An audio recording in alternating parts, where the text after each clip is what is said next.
Bonsoir à tous, merci d'être venus si nombreux. Juste une petite question, est-ce qu'il y avait des personnes présentes à la conférence précédente? D'accord, voilà, très bien. Merci. Je vous présente donc Denis Brusseau, qui est journaliste spécialiste en jeux vidéo, qui est également scénariste. Bonsoir. Bonsoir Denis. Donc nous sommes heureux de l'accueillir pour cette deuxième conférence. Il a en charge 4 conférences qui mèneront à une conférence de plus grande envergure, avec sans doute la venue ici dans la grande salle d'une personnalité de la conception du jeu vidéo. Et là, nous préparons en fait cette conférence et nous préparons aussi notre public à une meilleure connaissance de l'histoire du jeu vidéo et aussi de certaines thématiques que nous aborderons en alternance avec certaines parties historiques du jeu vidéo japonais. Et aujourd'hui, au cours de cette deuxième conférence, nous abordons en effet une partie thématique qui est donc quelle est l'identité de l'identité japonaise dans le jeu vidéo. Alors l'identité japonaise, c'est quelque chose quand même d'essentiel dans notre réflexion, puisque de par nature, la société japonaise s'était dite hybride depuis presque 170 ans. Et il était intéressant, par le biais du jeu vidéo, de s'intéresser sur cette identité que l'on retrouve dans tous les domaines. Moi, je suis plus spécialisé dans le cinéma japonais, mais je me pose souvent la question de savoir, au XXIe siècle, qu'est-ce qu'un film japonais? En quoi un film est japonais? Voilà. Donc ce genre de questions simples, en fait, nous amène à des réflexions assez sérieuses, je pense, sur cette question. Donc je vais laisser la parole à Denis, qui va nous en dire beaucoup sur cette affaire. Et je lui laisse la parole. Voilà. Merci beaucoup, Denis. Merci beaucoup. Alors, bonsoir à tous. Tu vas? Oui, je te laisse. Ok, bon, alors. À plus tard. Alors, bonsoir à tous. L'introduction de Fabrice était très intéressante parce qu'effectivement, comme il l'a dit, la question de l'identité d'une œuvre japonaise, l'identité japonaise d'une œuvre, est toujours quelque chose de très délicat et complexe. Mais ici, on va un petit peu tricher. Dans l'intitulé de la conférence de ce soir, on parlait de identité et style du jeu vidéo japonais. En fait, j'ai un peu changé le titre. Ça ne sera pas ça, finalement. Ce sera le jeu vidéo japonais s'est-il occidentalisé? Alors, a priori, c'est la même chose, mais un peu orienté quand même, puisqu'on annonce déjà une possible évolution de ce style et de cette identité. Ce qui nous intéresse précisément dans la question du jeu vidéo japonais s'est-il occidentalisé, c'est qu'en fait, le jeu vidéo japonais s'est posé la question. Il s'agit moins de savoir ce que nous, observateurs occidentaux, nous en pensons, que de savoir ce que les créateurs japonais eux-mêmes en pensent. Et il se trouve que jusqu'aux années 2010, cela aurait été simplement une sorte d'exercice intellectuel. Qu'est-ce que le jeu vidéo japonais? Qu'est-ce qui le différencie d'un éventuel jeu vidéo occidental? Il se trouve qu'à partir de 2008-2010, les créateurs japonais se sont posé la question, se sont interrogés sur leur propre identité et au-delà de leur propre identité, de la pérennité de celle-ci ou de la nécessité pour celle-ci d'évoluer. Donc en fait, ils se sont demandé moins de savoir s'ils s'étaient occidentalisés, puisque c'était évidemment pas le cas, mais de savoir s'ils devaient s'occidentaliser. Et le fait que le jeu vidéo japonais se soit posé la question de son éventuelle occidentalisation, eh bien, c'est à la fois très récent et plutôt surprenant, puisque jusque-là, en Occident, il dominait le marché, notamment des consoles, enfin exclusivement des consoles d'ailleurs. On y viendra un peu plus tard. Le fait que le jeu vidéo japonais ait été essentiellement absent du marché du PC est aussi une des raisons de cette remise en question, pour des raisons technologiques essentiellement. Pendant une vingtaine d'années, durant la précédente conférence, nous avons évoqué l'origine du jeu vidéo japonais, sa naissance à proprement parler. Nous sommes arrêtés à peu près à 78 avec Space Invader, et on a poussé un petit peu jusqu'à Pac-Man. Là, on fait un grand bond dans le temps, on va 20 ans plus tard. Et 20 ans plus tard, ce qui va se passer, c'est l'arrivée, tout le monde le sait, en 2000 pour être précis, l'arrivée sur le marché de la console de Microsoft. À partir de là, évidemment, ce ne sera pas une révolution immédiate, mais à partir de là, peu à peu, une concurrence va émerger, et cette concurrence va amener l'industrie japonaise à se regarder elle-même. C'est-à-dire à se rendre compte qu'elle n'est pas l'équivalent, le synonyme de jeu vidéo comme on aurait pu le penser pendant des années, pour beaucoup de joueurs des années 80, genre de consoles j'entends, hein. Je précise bien ici que le sujet c'est essentiellement les consoles de jeux. Pendant les années 80, bon, la question était plutôt de savoir si on achetait une Sega ou une Nintendo. Bon. Dans les années 2000, peu à peu, cette question va se jouer entre jeu occidental ou jeu japonais. Et donc l'industrie japonaise va commencer à se regarder, elle va commencer à se rendre compte qu'en fait, elle est une proposition par opposition à une autre, et donc qu'elle a des spécificités, qu'elle a un style, qu'elle véhicule une culture, qu'elle a une approche qui est reconnaissable, qui est originale, c'est une identité forte, qui d'ailleurs fait qu'aujourd'hui, qu'on a le choix entre un jeu japonais et un jeu occidental, il y a des amateurs de jeux japonais qui vont acheter un jeu japonais pour son identité japonaise spécifique. Donc ça veut bien dire que l'on ne va pas vers un jeu japonais parce qu'il n'y a rien d'autre, mais parce que précisément on a identifié ce qui faisait son attrait particulier. Et ça, évidemment, eh bien, pour l'industrie japonaise, ça soulève un problème qui est de savoir vers quel marché on se tourne. Parce que s'il y a une concurrence, ça veut dire que cette concurrence nous prend des parts de marché. Et ça veut dire aussi qu'on est partagé entre le marché international et le marché local. Et évidemment, elle va aussi considérer son marché local et se rendre compte petit à petit que peut-être ce marché est devenu un peu trop petit. Alors là, j'empiète un petit peu sur l'évolution de notre réflexion. Disons tout simplement que pour elle, la question donc est de savoir quel marché favoriser, avec quelles armes technologiques, le cas échéant, et puis jusqu'à quel point est-ce qu'elle doit se remettre en question. Alors, dans la précédente conférence, nous avions évoqué le fait que l'essor économique du Japon dans les années 50-60 était très ambivalent, puisqu'il était motivé à la fois par l'aide américaine et aussi renforcé par un protectionnisme assez farouche. Donc voilà, le Japon doit son essor économique à la fois à sa volonté de se couper un petit peu de l'influence américaine et en même temps par le coup de pouce de celle-ci pour des raisons historiques complexes sur lesquelles je ne vais pas revenir. Au début des années 2010, la situation se répète à peu près à l'identique. C'est-à-dire que nous avons une opposition, hein, c'est un petit peu la querelle des anciens et des modernes appliquée aux jeux vidéo japonais. Nous allons avoir une opposition entre les tenants d'une ouverture à l'Occident, quitte à ce que celle-ci redéfinisse en profondeur la manière de faire du jeu vidéo au Japon, et les défenseurs d'un repli sur un marché local qui pourtant apparaît de plus en plus fragile. Donc on va voir quels étaient les arguments des uns et des autres, donc cette querelle se situe aux alentours de 2008-2010, on va voir quels étaient les arguments des uns et des autres. En nous projetant en 2017, nous allons voir quelles sont les prédictions qui se sont avérées justes, et quel est le constat qu'on peut faire aujourd'hui de l'état du jeu vidéo japonais. S'est-il occidentalisé comme certains, non pas seulement le craignaient, mais l'espéraient, et ça c'est très particulier, c'est très intéressant, parce qu'il s'agit moins de gens qui défendent leur culture, mais qui demandent sa mutation. Est-ce qu'effectivement cette mutation a eu lieu ? C'est ce que nous allons voir. Mais avant cela, on va tenter un travail un petit peu qui va pouvoir paraître à ceux qui connaissent très bien la question, qui va pouvoir paraître un peu simpliste, un peu résumé, disons. On va tenter de définir les grands traits du style et de la signature du jeu vidéo à la japonaise.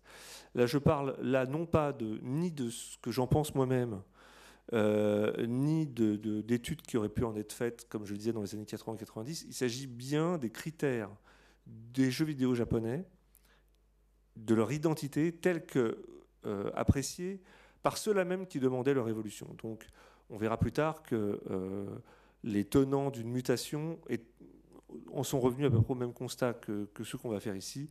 Les 3 ou 4 grandes caractéristiques du jeu vidéo japonais, ils étaient plus ou moins tous tombés d'accord là-dessus. Le premier critère qu'on pourrait identifier, j'essaie de ne pas oublier mon PowerPoint. Le premier critère à identifier, c'est celui d'un gameplay narratif fondé sur le principe d'apprentissage. Alors là, encore une fois, on peut trouver des contre-exemples à tout. Et il ne s'agit pas de dire que tous les jeux japonais sont comme ça. Il s'agit de dire néanmoins que la plupart des grands créateurs japonais se réfèrent beaucoup de grands créateurs japonais se réfèrent donc à Shigeru Miyamoto, que voici. Donc, on ne le présente plus, hein, c'est le créateur de Mario, de Donkey Kong, de Zelda, etc. Pikmin et tout ça. Bon, on a assez vite identifié que chez Miyamoto, il y a une façon de faire le jeu vidéo qui est extrêmement, comment dirais-je, intuitive pour le joueur. Il s'agit d'une évolution du gameplay au diapason de la narration elle-même. C'est-à-dire qu'il ne s'agit pas pour le jeu de prendre le temps de nous expliquer comment jouer, de nous laisser assimiler ces règles, et puis ensuite de capitaliser sur ces règles en nous demandant de refaire toujours la même chose, quitte à les rendre de plus en plus difficiles simplement. Il s'agit véritablement de faire évoluer la proposition au fur et à mesure de la partie. Ça veut dire qu'on va apprendre constamment. Le jeu vidéo japonais tel qu'on l'entend quand on parle de Miyamoto et de certains créateurs qui s'en sont beaucoup inspirés, c'est un jeu qui est en évolution permanente. De telle manière qu'une fois qu'on a assimilé les règles, il ne s'agit pas simplement de corser la difficulté, il s'agit d'introduire de nouvelles règles qui vont nous ramener à l'état d'apprentissage et parfois jusqu'à la fin de l'aventure elle-même. Ce qui donne parfois le sentiment d'être dans ce qu'on appelle un tutoriel un petit peu du début jusqu'à la fin. Par opposition, alors attention, par opposition à un jeu vidéo occidental qui aurait tendance plutôt à nous annoncer les règles du départ, quitte à nous prendre par la main, à occuper un temps de jeu assez conséquent à l'apprentissage des règles, pour ensuite nous laisser jouer en liberté. Alors évidemment, il y a des contre-exemples à cela, parce que depuis quelques années, beaucoup de jeux occidentaux commencent un petit peu à retenir la règle japonaise et à distiller les choses, à les étaler dans le temps, à prendre le temps, à nous amener de nouveaux éléments de gameplay plus tard, pour renouveler l'expérience.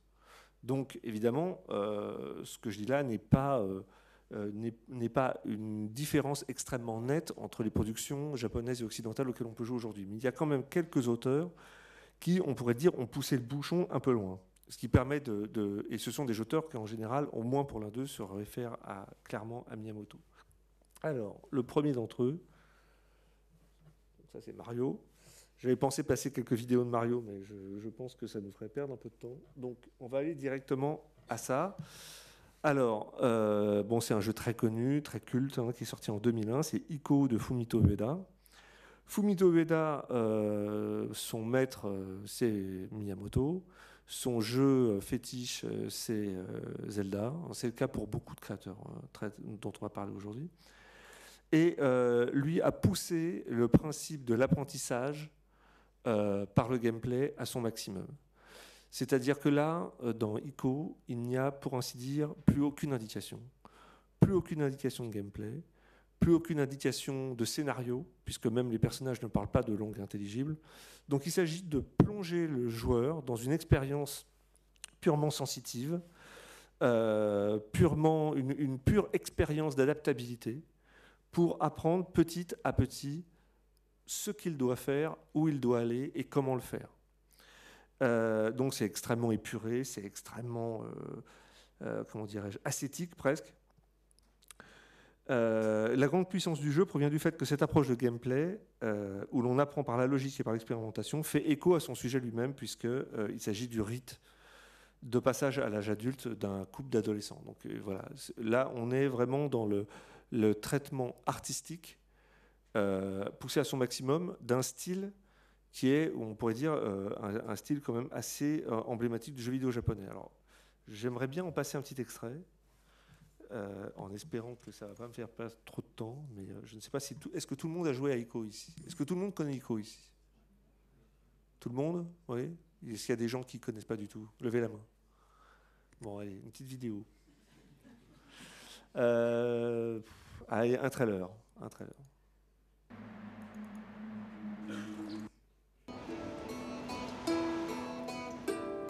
Donc c'est très poétique, c'est très lent et surtout, donc, comme je le disais, c'est totalement empirique, c'est une expérience empirique.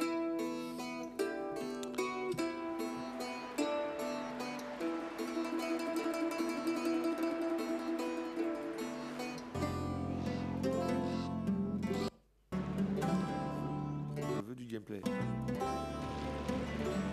Donc c'est un couple d'adolescents. Ils ne se connaissent pas, ils ne parlent pas la même langue. Ils ont besoin l'un de l'autre. Alors ils ont une relation d'interdépendance puisque elle seule peut ouvrir les portes et lui seul peut la guider jusqu'aux portes. Donc on a beaucoup parlé d'une histoire d'amour pour Rico. Moi j'ai une autre théorie. Je ne vais pas la développer trop, mais disons que je pense qu'il y a peut-être de l'amour vers la fin, mais c'est avant tout une histoire de survie et donc de dépendance par la nécessité. Bon, c'est très joli. Alors, je l'interromps, je suis désolé, je ne peux pas la passer en entier. Le deuxième exemple que je voudrais donner, c'est celui d'un artiste très différent de Fumito Ueda, qui lui aussi a poussé le principe d'apprentissage et d'empirisme à son maximum dans un autre genre. Donc, oui, maintenant ça ne va pas marcher du tout. C'est ce monsieur. Donc, Hideo Kojima, donc là, c'est une superstar, donc je pense qu'à peu près tout le monde le connaît. C'est la seule star, la seule vraie superstar du jeu vidéo.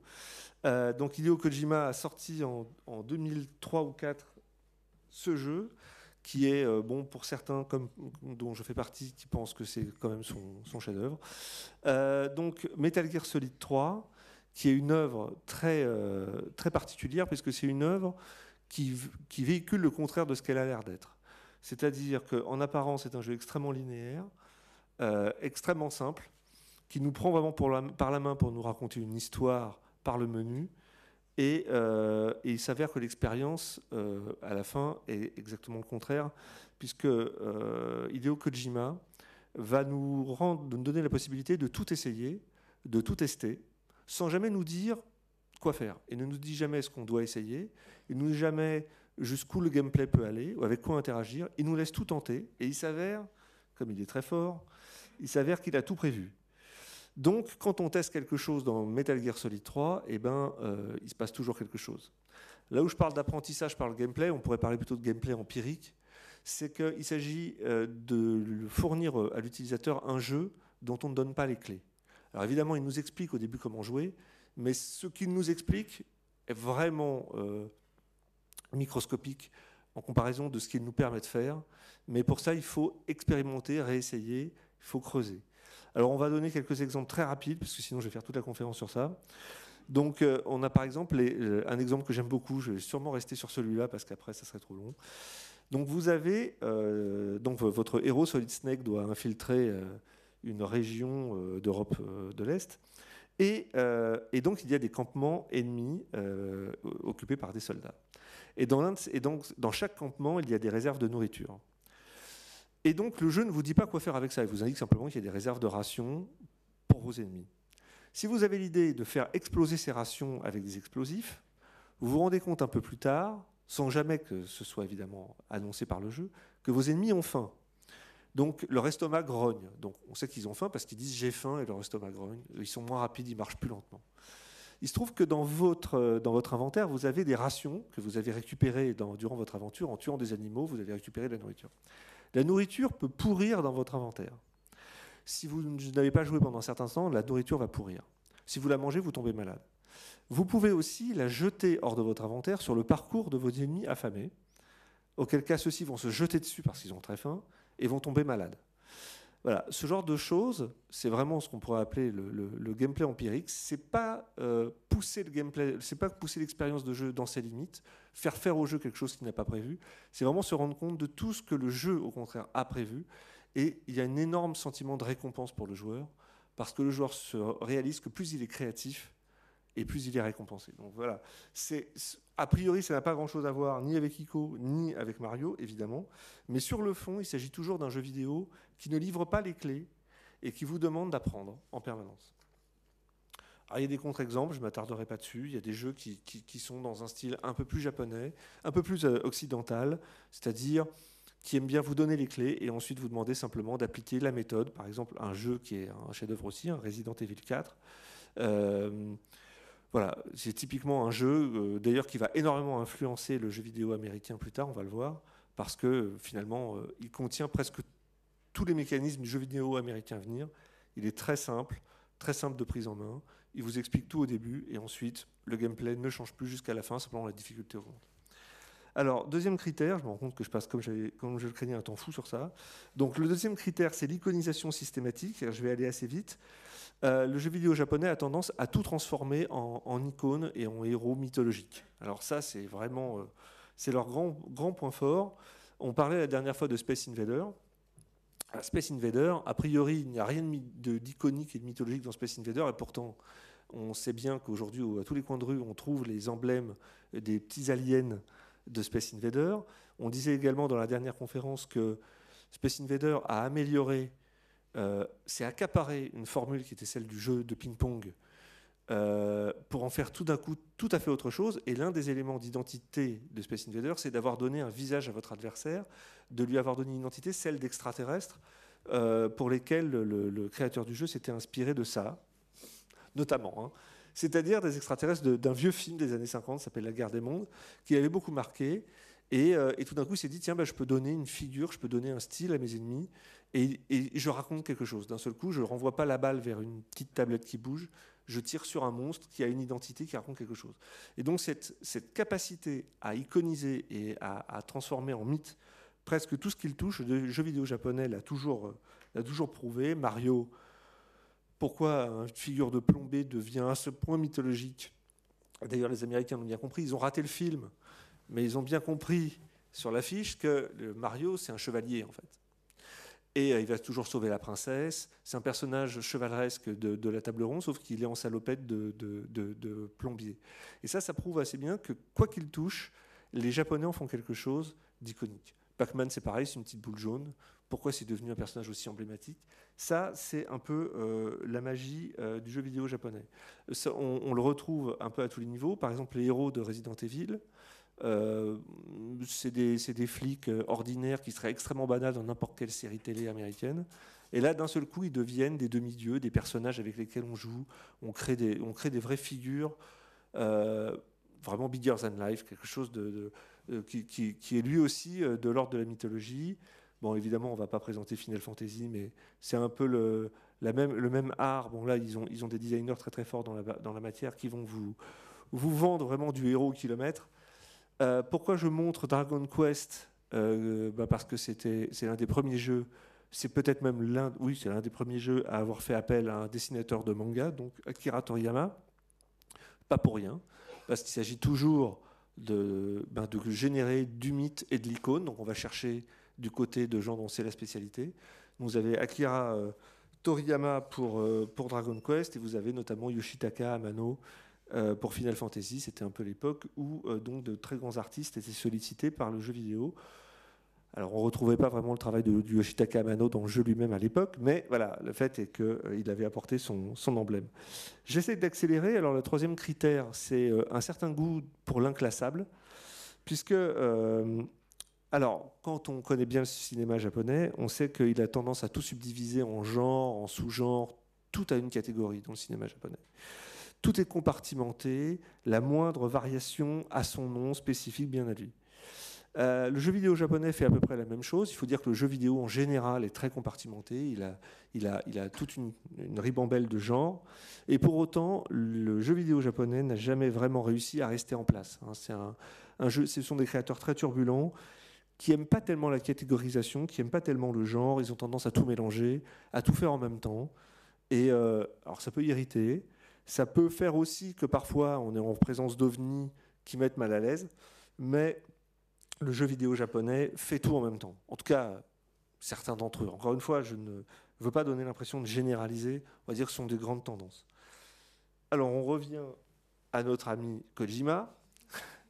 Voilà, donc ça, c'est son héros. Hein, alors, donc, il s'appelle Solid Snake. C'est Snake, d'ailleurs. C'est pas Solid Snake, là. C'est Snake, donc... je fais attention, il y a des spécialistes qui me surveillent. Donc, Solid Snake, Snake. Snake est un héros sérieux, tragique. Il lui arrive des choses terribles. Il se fait trahir par son mentor et on va lui crever un œil. Il lui arrive des choses terribles.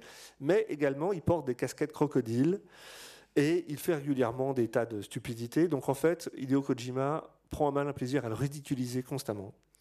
Et la très grande force du jeu, mais on pourrait même dire que c'est son génie, hein, c'est qu'il ridiculise Snake pour mieux en faire un héros mythique. C'est-à-dire, plus Snake est grotesque, et plus Snake est attachant, et plus Snake va nous bouleverser quand il va lui arriver des choses tragiques. Il ne dessert jamais l'image de son personnage. Au contraire, il l'enrichit grâce à ça. Voilà, donc là c'est le même. Alors ça c'est Solid Snake, j'espère que je ne me trompe pas. Non, c'est Snake toujours. C'est Snake toujours. Alors là, il est dans son carton, son fameux carton, donc un carton à l'effigie d'une jolie pin-up qui va attirer l'attention des gars. Donc c'est une situation à peu près totalement ridicule. Ça marche très bien. Et la seconde d'après, il arrive encore une fois des choses tragiques à Snake, et on n'est pas sorti de la tragédie parce qu'il se balade dans un carton avec une pin-up dessus. Je pense que si nous on essayait, on se planterait totalement. Lui, il y arrive. C'est un peu un magicien. Donc une autre série, une série que j'adore. Il y a des fans dans cette pièce. C'est une série que j'adore. Donc Ryuga Gotoku, Yakuza en français pas vraiment, enfin bon, dans sa version occidentale, avec un héros qui lui aussi est un héros extrêmement sérieux. Donc Kazuma Kiryu, c'est pas un marrant. C'est un ancien Yakuza devenu justicier. C'est un type aussi à qui il arrive des choses très très sérieuses. Mais il fait des ramen. Mais on peut jouer aussi une jeune fille qui fait de la danse, qui devient pop star dans le même jeu. Et puis voilà. Donc exactement de la même façon, plus on ridiculise Kazuma, plus il devient emblématique, iconique et mythologique. Jamais, enfin à ma connaissance, alors évidemment, j'attends à la fin de la conférence les gens qui ont des contre-exemples, hein, peut-être même que j'en ai oublié, mais je crois que les jeux occidentaux ne font absolument jamais ça. Jamais. On peut éventuellement le rendre le héros sympathique, le rendre bonhomme, ou montrer différents aspects de sa personnalité. Et jamais on va lui mettre une peau de banane sous les pieds. Alors que Kojima, lui, il s'en prive pas. Il met même de la fiente de mouette sous les pieds de ses héros. Voilà, donc, alors quand le jeu vidéo japonais pousse ça au maximum, ça donne des choses bizarres. Des choses très très bizarres. Alors là, j'ai fait un petit éventail des jeux totalement inclassables japonais, des purs ovnis. Mais attention, il y a des gros succès, il y a aussi des gros bids là-dedans. Donc voilà, bon, ils sont tous très très intéressants. Vous avez Killer 7, alors Killer 7, on joue un schizophrène. Alors j'ai ramené une vidéo de Killer 7, mais peut-être que je garderai les vidéos pour la fin de la conférence, ça sera plus simple. Donc Killer 7, c'est une espèce de trip arty qui fait tout le contraire de ce qu'il faut faire. Katamari Damacy, c'est un jeu où on pousse une boule sur laquelle viennent s'agglomérer des objets, et à la fin on agglomère des continents dessus. Mr. Mosquito, bon, on joue un moustique, donc il faut pomper le sang des gens. Certains y voient des métaphores un peu malsaines. Dans Tokyo Jungle, on peut jouer des animaux, même des chihuahuas. Donc là, j'ai une photo de basset, mais on peut jouer des chihuahuas qui doivent survivre dans un Tokyo post-apocalyptique. Dans Catherine, alors vous avez donc c'est l'histoire d'un jeune homme qui fait des cauchemars liés à sa paternité possible, et donc on doit escalader des montagnes avec tout en haut des foetus géants qui nous attaquent. LSD Dream Emulator, je pense que le titre parle de lui-même. Deadly Premonition, c'est un japonais fou aime Twin Peaks, mais je peux vous garantir que sa vision de Twin Peaks, c'est pas le souvenir que vous en aviez. Et puis Seaman, c'est un des jeux les plus bizarres jamais faits, où on doit s'occuper d'une sorte de Tamagotchi à visage humain. Et ça fait très très peur. Voilà. Donc c'est tout sauf divertissant. Alors c'est une des petites pépites de la Dreamcast, qui est une console assez culte, hein, tout le monde la connaît. Alors ensuite, dernier critère, je fais aussi ce que je peux, mais c'est important, hein, c'est une clé de compréhension pour la suite. Dernier critère, la culture japonaise de jeux vidéo. C'est pas un critère à proprement parler, parce que dans le cas précis, c'est un petit peu du 50-50. On peut dire que les jeux japonais qui parlent de culture japonaise ne sont pas si nombreux. On consacrera probablement une conférence à ça, ce sera notre 4e conférence, en tout cas c'est comme ça qu'on a prévu, de s'appesantir vraiment sur quand les jeux vidéo japonais parlent du Japon. Alors de plusieurs façons, ils peuvent être parfois un peu comme des guides touristiques. Le Yakuza est vraiment un guide touristique, hein. On peut rentrer dans n'importe quel restaurant, goûter n'importe quel repas, et on a l'impression de faire une balade au Japon. Vous avez des jeux qui vont traiter d'aspects historiques qui sont parfois très méconnus. Par exemple, vous avez un jeu qui s'appelle Glass Rose, un jeu de Capcom, où on va remonter le temps, aller dans les années 20, et puis découvrir le passage, un moment assez important de l'histoire du cinéma japonais, où il passe au parlant avec le drame, hein, on en a déjà parlé à la Maison du Japon, le drame des Benshi, donc qui étaient des gens qui qui commentaient les films en direct et donc qui ont vu leur profession disparaître avec l'arrivée du parlant. Et puis vous avez aussi des jeux, alors ça c'est Shenmue. Shenmue, c'est un jeu extrêmement culte, je ne vais pas m'apesantir dessus, mais où on se balade dans les ruelles d'un petit village japonais. Et comme si on y était. D'ailleurs, vous trouvez sur Internet des vidéos de gens qui sont allés dans ce village de Buita bien précis pour retrouver chaque coin de rue, et puis ils se sont rendus compte qu'ils étaient dans le jeu, quoi. Okami, donc pour ceux qui connaissent très bien les jeux vidéo, je vois qu'il y en a qui lèvent les épaules en disant mais bien sûr, mais je connais ça, on ne connaît que ça. Donc ceux qui connaissent très bien les jeux vidéo, connaissent Okami, hein, connu comme le loup blanc. C'est un très très beau jeu d'un studio qui est disparu maintenant, s'appelle Clover, qui était un studio de Capcom et qui nous fait vivre une des légendes les plus connues de la culture japonaise. Voilà. Et puis il y a des jeux qui ne font pas ça du tout. Alors je m'attarde 2 secondes, j'ai pas d'illustration pour ça, mais je m'attarde 2 secondes sur Capcom. On parle de l'occidentalisation du jeu vidéo japonais. C'est effectivement une question qui s'est posée assez tard, à la fin des années 2000, mais certains éditeurs étaient un peu en avance sur la question, hein. Capcom est un éditeur qui s'est assez tôt occidentalisé, c'est-à-dire dont les références sont vraiment des références de la culture américaine. Alors pas que, hein, parce que là vous avez Okami, clairement c'est un jeu Capcom, mais Resident Evil notamment est clairement... c'est la vision du blockbuster américain par des Japonais. Alors ça a quand même son petit piment, hein. C'est quand même un peu n'importe quoi, mais et parfois ça va vraiment très très loin. Mais voilà, donc, si vous croyez que les blockbusters américains vont très loin, la vision du blockbuster américain par les Japonais, hein, je pense notamment Resident Evil 6, bon là ils battent Michael Bay. Hein. Michael Bay est un rigolo à côté. Donc voilà. Alors maintenant, on rentre un peu dans le vif du sujet. Alors, je me suis beaucoup attardé sur les critères. Encore une fois, c'est des critères qu'on peut débattre. Ce n'est pas exhaustif. Mais il se trouve que c'est des critères qui vont être évoqués en grande partie par les détracteurs de cette façon de faire. Donc on a coutume de faire remonter cette crise, la crise identitaire du jeu vidéo japonais à 2010. Donc c'est plutôt 2008, historiquement, les premières... intervention. Donc, je vais vous faire une petite liste de quelques citations. Donc, nous sommes trop en retard sur l'Occident. Les grands jeux américains ne sont pas considérés au Japon. Nous appartenons au passé. Il faut prendre conscience des énormes efforts à accomplir. Donc, c'est un beau numéro d'autoflagellation qui a réuni quand même énormément de très très grosses pointures du jeu vidéo japonais. Donc, Hideo Kojima en tête. Donc, on ne présente plus. On en a parlé tout à l'heure. D'autres personnalités très importantes comme Atsushi Inaba, donc, qui était le président de Clover, donc, qui a fait Okami, et qui est aujourd'hui président de Platinum Games. Keiji Inafune, donc, qui était l'un des développeurs, plutôt un éditeur au sein de Capcom avant de créer sa propre société. Il a récemment sorti quelques jeux indépendants. Jun Takeuchi, qui était lui aussi développeur, producteur au sein de Capcom. Il a notamment produit Resident Evil 7. Yoshiki Okamoto, également une légende de Capcom. Yoichi Wada, qui était l'ancien patron de Square Enix, il est parti en 2013. Ah oui, c'est vrai qu'il faut voir leur visage à ces braves gens. Les voilà. Donc, je le refais, leurs noms sont dessus de toute façon. Shinji Mikami, le créateur de Resident Evil et puis du récent Evil Within 2. Donc tous ces gens-là sont des pointures, comme je l'ai dit, c'est des artistes admirés, tous considérés comme les fers de lance du savoir-faire japonais. Et donc c'est là tout le paradoxe, puisque ces gens-là ne sont pas venus pour déplorer, comme on aurait pu le croire, la perte d'identité du jeu vidéo japonais, sa dissolution dans les codes importés par l'Occident. Ils sont venus au contraire pour dire qu'ils souhaitaient ardemment cette évolution. Pour eux, l'erreur du Japon est précisément ce fameux conservatisme, c'est-à-dire son protectionnisme qui l'incite à rester sur ses acquis, alors qu'il faudrait justement s'en éloigner, se remettre en question et reconnaître que les temps ont changé pour prendre enfin le tournant de la modernité. Voilà.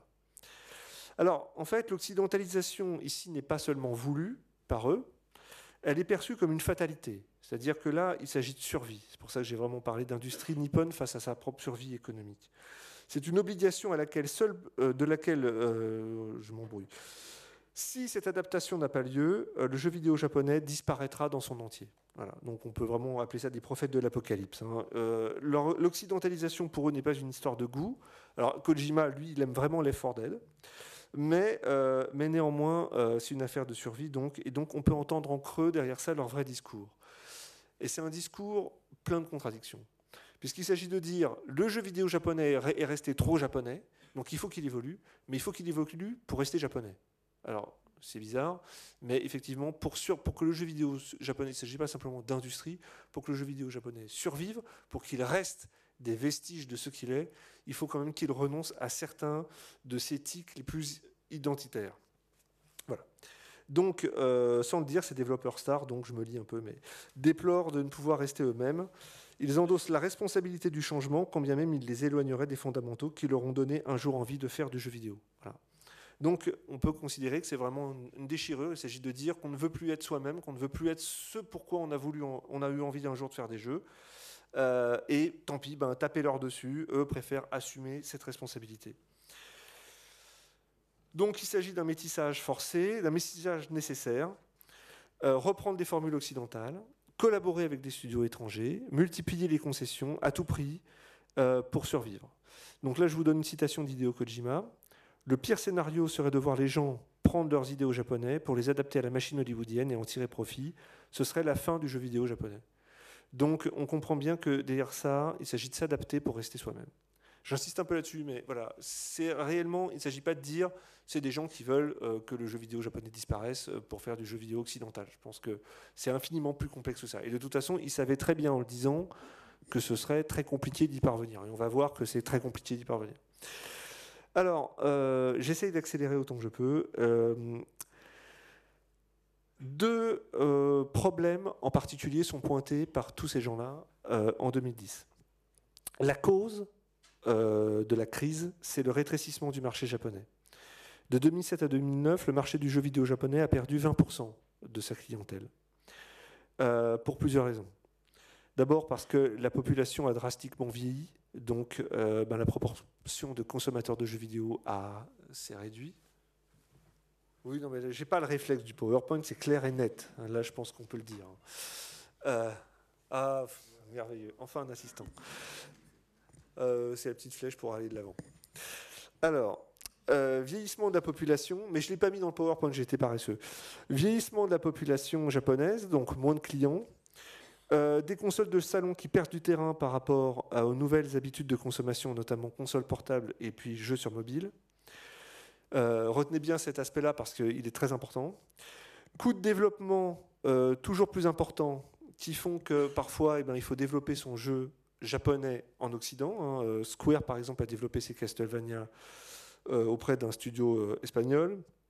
Les Metroid Prime de Nintendo, les Dead Rising de Capcom, tout ça, ce sont des jeux estampillés Japon, mais qui sont développés en Occident. Enfin, confrontation à une nouvelle technologie. Je parlais tout à l'heure de la plus ou moins absence des Japonais du marché PC pendant très très longtemps, même encore aujourd'hui. Ça leur a joué des tours. Alors, je ne vais pas rentrer dans cette question parce que, un, elle est complexe et deux, je ne suis pas un expert.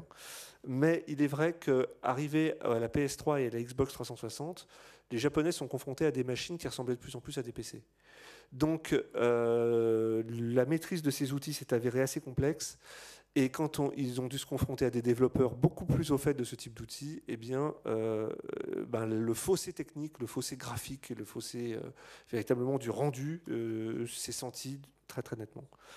Donc leurs jeux ont commencé à faire un peu vieillot, ce qui n'a pas du tout rebuté les amateurs du genre. Mais voilà, tout d'un coup, quand on va à la FNAC pour voir une très belle démonstration de jeux vidéo, les jeux japonais commencent un peu à tirer la langue. Alors évidemment, on peut tout à fait me rétorquer que c'est pas vrai et qu'il y a plein de jeux qui ne souffrent pas de ça. Mais le fait est que les Japonais, eux, se sont bien rendus compte que pour rivaliser, il fallait mettre beaucoup d'argent qu'ils n'ont pas. Deuxième aspect du problème, c'est le manque d'attrait des jeux japonais à l'étranger. Ben oui, parce que évidemment, si on perd de la clientèle au Japon, il faut en trouver ailleurs. Donc il faut arriver à vendre ces jeux en Occident. Et ça s'est avéré extrêmement compliqué. Les Kojima et ses collègues ont rapidement identifié un certain nombre d'obstacles à l'exportation de leurs jeux. Et ils attribuent ces handicaps aux habitudes des créateurs et des joueurs trop peu audacieux, peureux, arc-boutés. Donc là, il s'agit quand même un peu de critiquer. Voilà ce qu'ils reprochent aux jeux vidéo japonais. D'abord, ils estiment que le jeu vidéo japonais ne renouvelle pas assez ses licences, qu'il tourne toujours sur les mêmes marques, qu'on est au 15e Final Fantasy, qu'on est au 12 millième Resident Evil. il y en a marre, il faut des nouvelles marques, il faut rivaliser avec les nouvelles IP américaines. Alors, Hideo Kojima nous donne un exemple, il nous dit,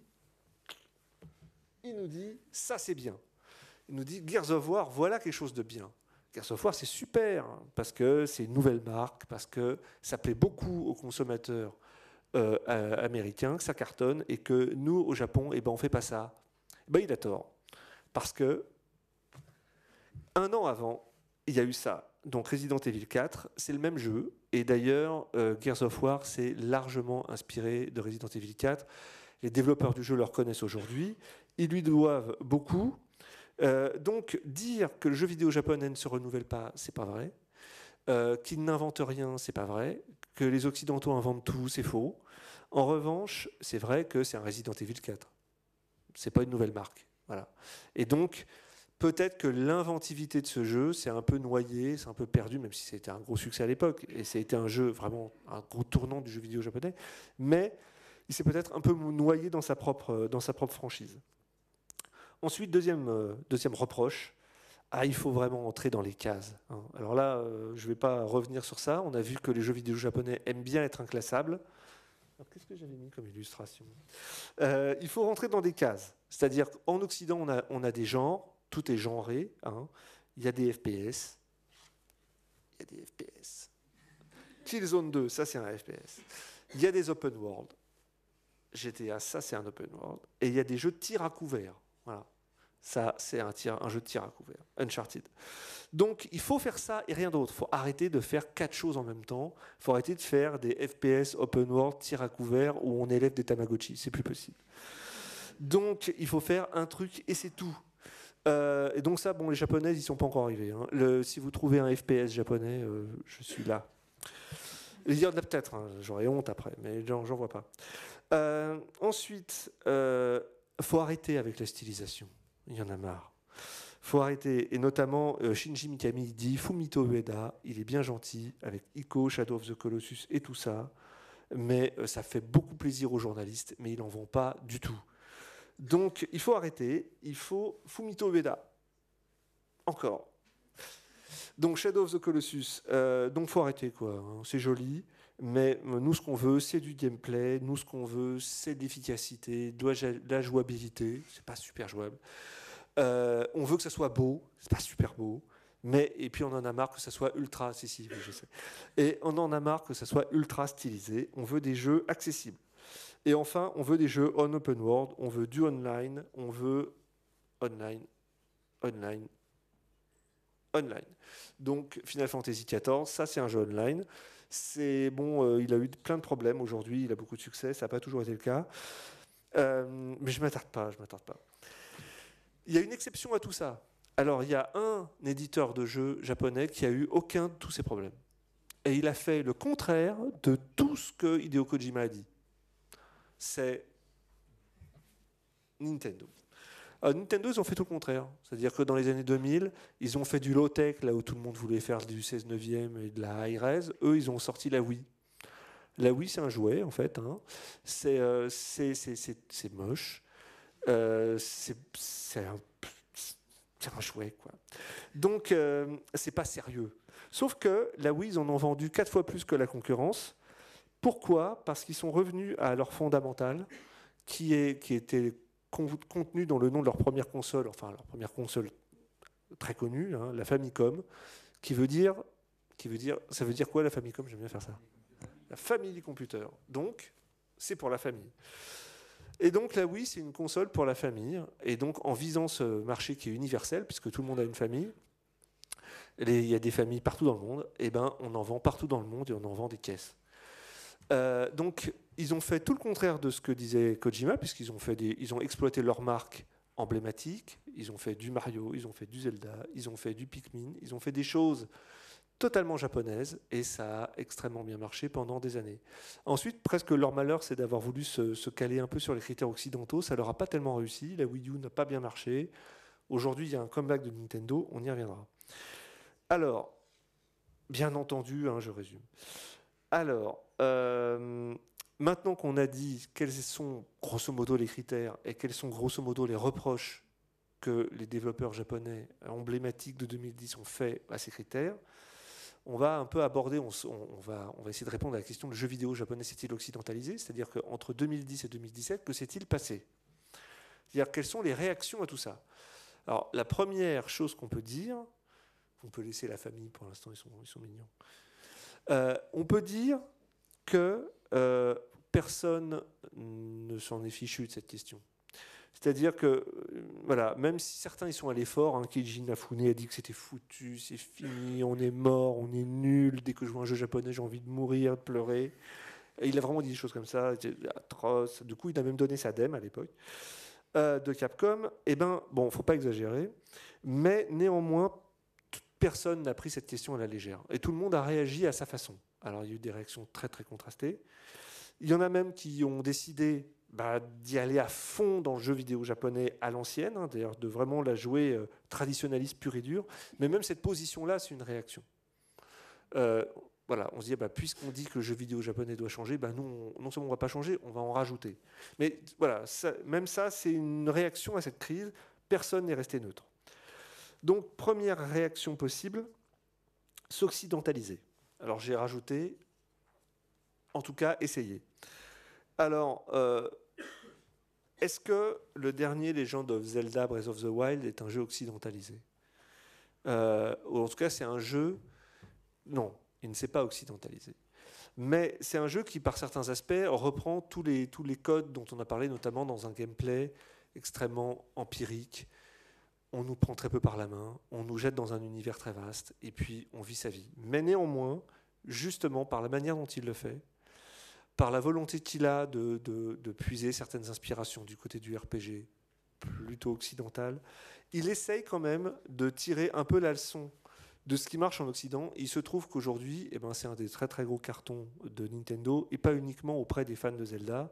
C'est un jeu qui commence vraiment à faire école, et énormément de développeurs de jeux vidéo occidentaux. Je peux vous dire qu'en ce moment, chez la plupart des développeurs, qui soient en Europe ou aux États-Unis, on joue à Zelda, on dépiote Zelda, on l'analyse dans tous les sens et on se demande comment ils ont fait.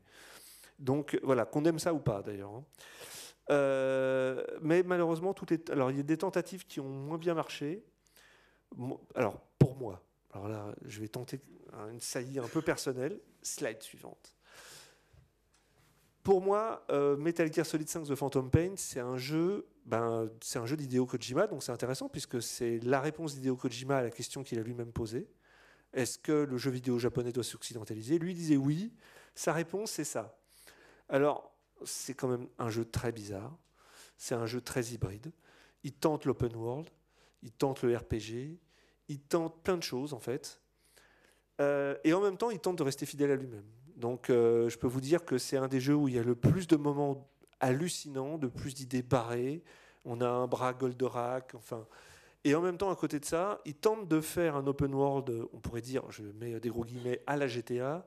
C'est pas l'aspect le plus heureux du jeu. Son monde, il est un peu vide. Sa progression, elle est un peu chaotique. Sa narration est décousue.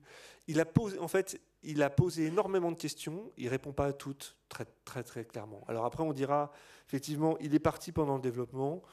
Ou en tout cas, son départ a été questionné pendant le développement. Il est parti quand le jeu est sorti.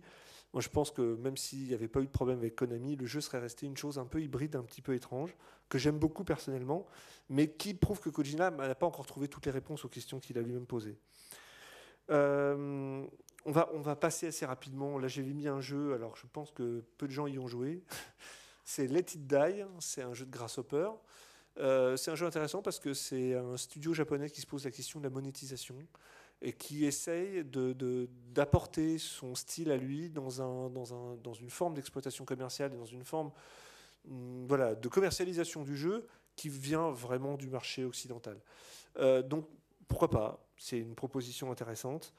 On va passer à la solution suivante qui a été complètement opposée. Donc là, on parlait de ceux qui se sont dit tentons de s'occidentaliser. Pour l'instant, j'ai pas d'exemple. Alors encore, je suis ouvert aux suggestions. J'ai pas d'exemple de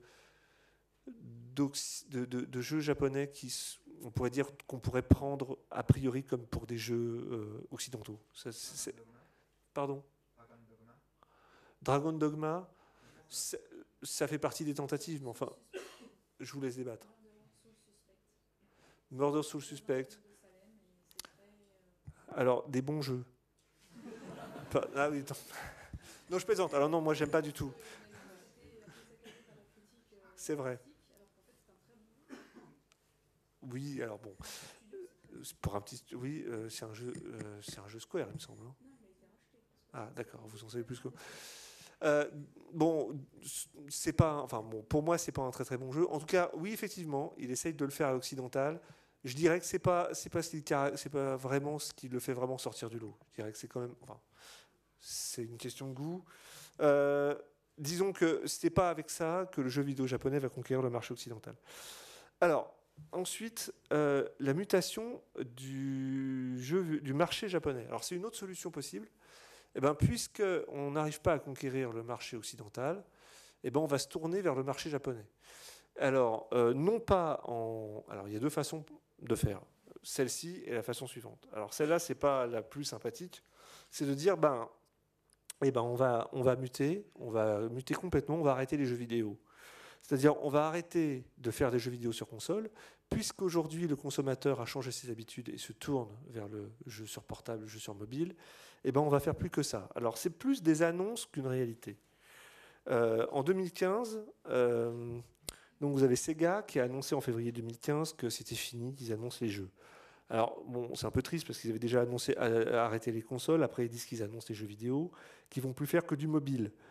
Alors, dans les faits, c'est pas vraiment ce qui s'est passé. Hein. Aujourd'hui, vous avez deux Ryuga Gotoku par an, vous avez du Sonic Force, et puis, bon, une petite compilation qui est sortie sur mobile, s'appelle Sega Forever. Là encore, on ne peut pas dire que Sega se soit brutalement tourné vers le jeu vidéo sur mobile. Vous avez aussi Konami en septembre 2015.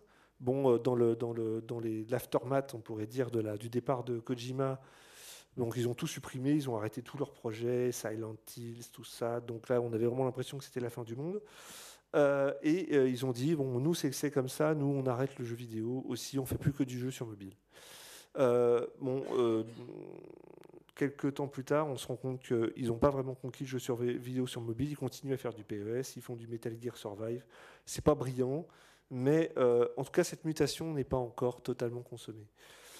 Et encore une fois, il y a Nintendo qui sort la tête de l'eau et qui nous dit coucou, puisque eux, ils n'ont rien annoncé du tout. Et en 2016, ils sortent Pokémon Go et ils cartonnent comme des bêtes sur le marché du portable et aussi en Occident. Donc eux, ils font tout d'un coup. Voilà. Donc enfin, si, ils avaient un peu annoncé qu'ils allaient se tourner vers le marché portable, mais ils n'avaient pas dit qu'ils allaient arrêter le jeu vidéo. Quoi. Donc voilà. C'est un peu la différence. Troisième solution. Alors, c'est pas vraiment une solution à proprement parler, c'est plus un phénomène. C'est est-ce que le jeu vidéo japonais est en train de devenir un produit de luxe? Alors, produit de luxe, ça veut rien dire, je trouvais la phrase jolie, mais est-ce que le jeu vidéo japonais devient un produit, parce qu'il est ostensiblement japonais, devient un attrait en lui-même? Alors là, je vais donner l'exemple d'un jeu. J'aimerais bien mettre une vidéo aussi, mais on va peut-être pas avoir le temps. Donc c'est Bloodborne. Bloodborne, c'est quand même un peu une anomalie commerciale. Alors, pas complètement. Bloodborne, c'est alors je ne vais pas les compter, je pense que c'est le quatrième jeu d'une sorte de style qui a été posé par Hidetaka Miyazaki, et qu'il a commencé avec Demon's Souls, ensuite avec Dark Souls 1 et 2. Il arrive avec Bloodborne en 2015. C'est des jeux quand même, on a tendance à dire, ah, quelle surprise, Bloodborne cartonne en Occident. Alors, les jeux précédents avaient bien marché. Pas autant, mais bon, les chiffres étaient assez bons pour des jeux qu'on pourrait appeler de niche, de super niche, quoi. Et donc en Occident, ils vont en vendre plus de 500 000. Je pense même que les chiffres sont au-dessus de ça, parce que quand je dis 500 000, je crois que c'est quasiment les ventes au démarrage, quoi. C'est un énorme carton pour un jeu de niche. Comment? Ah, la vidéo. On peut s'offrir le luxe d'une vidéo. C'est cool. Une vidéo de Bloodborne, c'est parti. Où est-ce qu'elle est? Merci. C'est un petit trailer.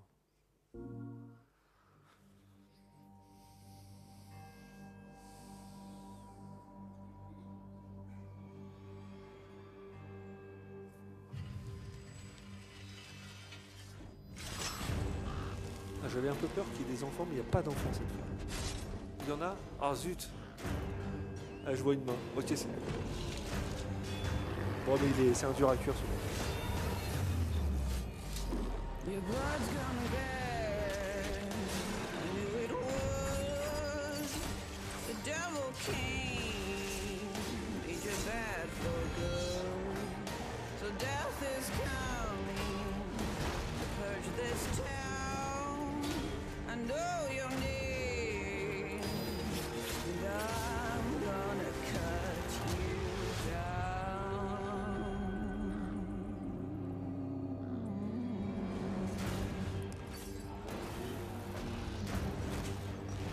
Ils le vendent pas bien. Alors, bon, le jeu est mieux que ça en fait. Mais évidemment, pour l'apprécier, il faut être mort 500 fois. Alors, Bloodborne, donc c'est un jeu extrêmement particulier. Bon, évidemment, quand on avait déjà joué à Dark Souls. Ah oui, oui. Non, mais je suis presque à la fin. Non, c'est pas vrai. Comment? Ah oui, que je revienne. Ah oui, c'est vrai. En fait, je fais ça extrêmement mal parce que je devrais faire un, je sais plus comment on fait, un plein écran. Là, je spoil à fond. Là, on voit même des trucs bizarres. Voilà. Bon, bref. Donc Bloodborne. Bon, qui ici connaît Bloodborne? Oh là là. Que des hardcore gamers. Alors, Bloodborne, donc c'est un jeu. Alors, savoir si c'est un jeu difficile ou pas, c'est tout un débat. En tout cas, c'est un jeu qui fait pleurer et du sang. Et donc, c'est un jeu qui s'adresse a priori aux hardcore gamers. Enfin, du moins, c'est ce qu'on croit. Alors, je sens que je suis pas clair sur Bloodborne, c'est parce que ça me touche. Ça. On va reprendre. Hidetaka Miyazaki donc sort Bloodborne en 2015. Bloodborne cartonne au-delà des espérances de tout le monde, puisque effectivement il est réputé comme étant le successeur d'une série, donc Dark Souls, qui est elle-même extrêmement élitiste, très difficile, réservée à un public capable de recommencer encore et encore et encore. Donc on se dit, les Occidentaux, ils n'aiment pas ça, puisque les Occidentaux, c'est des gens qui aiment qu'on les prenne par la main, qui aiment qu'on leur mâche tout, que ça soit bien bordé, bien facile, etc. Alors, Bloodborne cartonne, donc surprise générale.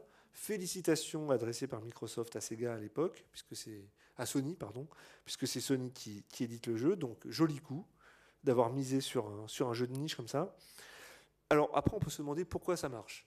Alors, c'est un peu la question, puisque je disais, le jeu vidéo japonais devient un peu un produit de luxe. La question que je soulève, alors j'affirme pas que c'est ça, mais je pense que Bloodborne est tellement japonais. Alors, avec aussi tout un pan d'influence occidentale. Le jeu vidéo japonais est toujours hybride. Donc là, on est dans Lovecraft, on est dans des tas de références qui sont occidentales, mais l'expérience elle-même est tellement japonaise. Elle est tellement exigeante, elle est même caricaturale. C'est-à-dire, par rapport à ce qu'on disait tout à l'heure, pas d'indication, on vous dit rien, vous devez apprendre par vous-même. Alors là, on va à fond, puisqu'on ne vous dit absolument rien du tout, vous n'avez pas de carte, vous ne savez pas ce que vous devez faire, le scénario est incompréhensible. Moi, j'ai même eu du mal à équiper mes armes dans Bloodborne. C'est-à-dire que je vais dans l'inventaire, et dans l'inventaire, il y a mes armes. Et donc, quand je clique sur les armes, il me dit non. Voilà. Donc, ma première expérience de Bloodborne, c'est le jeu me dit, tu as des armes. Donc, j'essaie, puisqu'on les a données.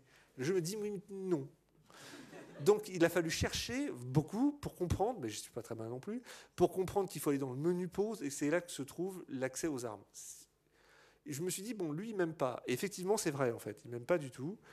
Mais bon, on le sait tous, les gens qui ont joué à Bloodborne savent qu'en fait, c'est un jeu qui est plus complexe que de simplement dire qu'il est difficile, puisque c'est un jeu purement empirique, qui nous met tous à égalité. Alors, je ne vais pas faire ma conférence sur Bloodborne, je suis en train de sortir du sujet, mais c'est un jeu qui nous met tous à égalité parce qu'il a une façon bien à lui de prendre toutes les conventions du jeu vidéo et de les prendre à revers. Donc il ne s'agit pas simplement de compliquer les choses, il s'agit presque de réinventer les règles. Si bien qu'un joueur très expérimenté va souffrir autant que vous, parce que lui aussi devra apprendre, lui aussi devra piger comment ça marche. Ici, il n'y a pas de checkpoint, il faut trouver des raccourcis. Le rapport qu'on a à son environnement, le rapport qu'on a à son gameplay, tout change. Et donc, cette façon de réapprendre, elle est très japonaise. Elle est très Shigeru Miyamoto. Et en fait, évidemment, Hidetaka Miyazaki est un fou de Shigeru Miyamoto. Il voulait faire un Zelda, il a fait Bloodborne. Le destin est capricieux. Alors, autre exemple, donc voilà, moi, ma théorie, c'est même pas une théorie, c'est une supposition qu'effectivement, il y a un public qui est attiré à un moment donné, qui n'est pas nécessairement fan du style japonais, mais qui sent bien qu'il y a une différence. Qui sent bien que là, il y a une offre différente, il y a une variété. Voilà, on n'a jamais vu ça, et on me dit que j'ai jamais joué ça avant. Et donc, je vais essayer. Et donc, les gens avaient envie de tester autre chose. Je pense que, alors certains ont dû être très déçus ou très frustrés, d'autres très contents, mais en tout cas, il y a un désir de nouveauté. Et donc, peut-être que le jeu vidéo japonais peut aussi espérer se renouveler et survivre par le fait qu'il fait une contre-offre. Voilà. Alors, je voudrais illustrer ça avec un autre jeu. Donc, la série Ryuga Gotoku, j'en parlais tout à l'heure. Alors, c'est une série qui est japonaise jusqu'au bout des ongles aussi, dans le sens où elle mélange tout. Alors, elle n'a pas le même type d'approche qu'un Bloodborne, évidemment. Elle mélange tout, c'est sérieux, c'est en même temps c'est comique. On fait de tout, on fait du lancer de fléchettes, de la baston. On va parler à des jeunes femmes dans les bars. Enfin, on fait tout. Et c'est cette espèce aussi de façon de nous emmener de nous proposer une expérience différente, à un autre rythme, de nous emmener dans un autre pays aussi. Il y a un côté exotique très très fort, qui fait que Ryuga Gotoku est devenu un jeu très très culte en Occident. Alors peut-être pas auprès de beaucoup de gens.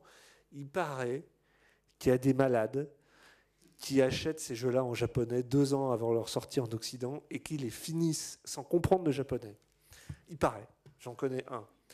Donc, je vais vous mettre une petite vidéo de Ryuga Gotoku. C'est très rapide. Alors, on me dit qu'il y a un enfant, donc il va se boucher les yeux. C'est maintenant.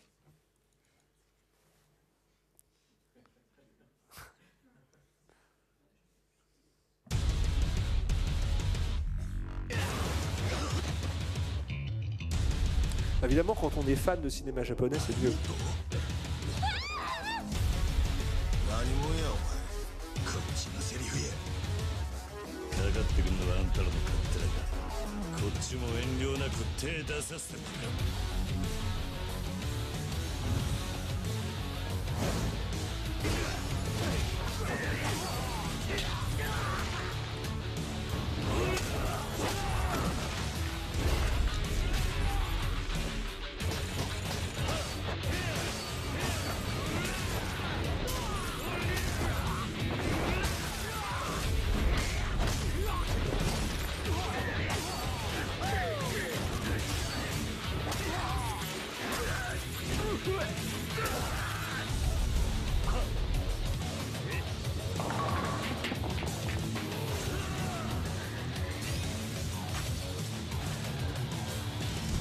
この人がいなかったら今頃もう私は太田生け捕りにして俺の前に出すな Voilà. J'ai hâte d'avoir la version française avec des Vélib. Alors, donc, en fait, la série Yakuza, j'essaye de faire vite. La série Yakuza, il faut switcher, retourne au PowerPoint. La série Yakuza, donc, elle a eu une histoire un peu compliquée justement avec l'Occident, puisque elle a commencé par sortir en France. Alors, je crois que, il faudra vérifier, mais je crois que le premier jeu était complètement traduit en français. Je ne sais plus très bien. Non. Non, le tout premier jeu n'était pas sous-titré, était pas traduit en français. Ah, moi, je me rappelle des gros mots. Moi, je crois que le premier jeu, le Yakuza 1, était sous-titré en français. À vérifier. En tout cas, très rapidement, c'est des versions... Non. Ouais. En tout cas... Non, je ne sais pas. Donc, en tout cas, très rapidement, c'est la version sous-titrée japonaise, anglaise qui va primer. Et puis ensuite, avec Yakuza 3, l'éditeur Sega se dit... Ça fait beaucoup de choses à traduire, donc on va couper tout ça, les discussions avec les hôtesses dans les bars, et tout ça, ça dure des heures, c'est du dialogue à n'en plus finir, en plus c'est un petit peu cochon. On enlève tout ça, les gens étaient furieux, donc les fans ont protesté. Du coup, bon, bof, ils ont ramené la série. Puis bon, petit à petit, alors je ne connais pas les chiffres de vente de Yakuza en Occident, mais en tout cas, depuis quelques temps, depuis 2 ans, le service après-vente, enfin le service occidental est très très sérieux. Donc les jeux sortent, ils sont traduits relativement vite, ça prend 1 an. presque tous les jeux sortent maintenant. Et donc, c'est une série qui a réussi à s'enraciner en Occident alors que ce n'était pas gagné. Elle a une identité très forte. Et on peut dire aussi, probablement, que ce petit côté proposition différente, on a tendance à dire que c'est le GTA japonais. En même temps, c'est le parfait anti-GTA total. C'est GTA à pied, quoi. J'adore ce jeu de mots. Alors, puisque effectivement, c'est un jeu, donc c'est l'anti-GTA parce que GTA, il faut faire des cartes toujours plus grandes, conduire plein de véhicules. Dans Yakuza, on reste dans le même quartier qui est minuscule, on conduit rien, on marche. Et je tiens quand même à dire que c'est une série absolument phénoménale pour une raison, c'est que c'est le même quartier depuis 6 jeux. C'est-à-dire que, alors oui, ils en rajoutent, maintenant on va dans d'autres quartiers, mais à chaque fois qu'on revient à Kamurocho, c'est la même carte. Et donc, voilà, c'est le plaisir de la répétition, c'est le plaisir de revenir au même endroit, de se sentir chez soi. On est chez soi quand on joue dans Yakuza. Alors, ensuite, j'avais aussi l'exemple de Persona 5. J'y ai pas joué. C'est un jeu qui marche très très fort en Occident aussi, et qui, effectivement, je mettrai peut-être la bande-annonce à la fin. C'est un condensé de jeux vidéo japonais. Et donc, ça marche bien. Ensuite, on a la nostalgie comme offre d'appel. Alors, j'essaye de faire très vite parce que ça, c'est pas un cas spécifiquement japonais, c'est un peu universel. Mais il se trouve que ça marche au Japon. C'est les vieilles gloires du jeu. Enfin, vieilles gloires, c'est un peu méchant. Mais disons, oui, un peu les vieilles gloires du jeu vidéo japonais qui se refont une jeunesse dans le marché des jeux vidéo indépendants en se faisant financer sur Kickstarter, etc. Donc, vous avez effectivement aussi une nostalgie qui fonctionne à plein. Mais ça, c'est vrai que, encore une fois, c'est pas spécifiquement japonais, ça marche dans tous les domaines, absolument. Donc vous avez quelques exemples ici. Donc vous allez avoir par exemple Koji Igarashi, donc c'est le créateur de Castlevania. Ça, c'est Castlevania Symphony of the Night. Et puis ça, c'est Bloodstained Ritual of the Night. Donc c'est un jeu qui n'est pas encore sorti, qui est financé grâce aux participations des fans sur Kickstarter. C'est Castlevania, mais avec un titre différent. Là, vous avez Keiji Inafune. Donc, lui, il a participé. Alors, savoir si le père de Megaman, s'il a participé à Megaman, si c'est un odieux imposteur. Donc là, il y a des débats terribles là-dessus. En tout cas, Keiji Inafune, officiellement, il a bossé sur Megaman. Megaman, c'est ça. Après, il a fait ça. Dans Mighty Number 9, qui est sorti en 2016. Il paraît que c'est pas très bien. J'y ai pas joué.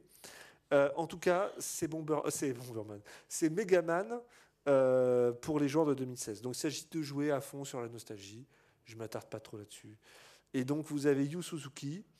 Donc, lui, c'est une gloire absolue, puisque c'est le monsieur qui a fait Virtua Fighter et Shenmue.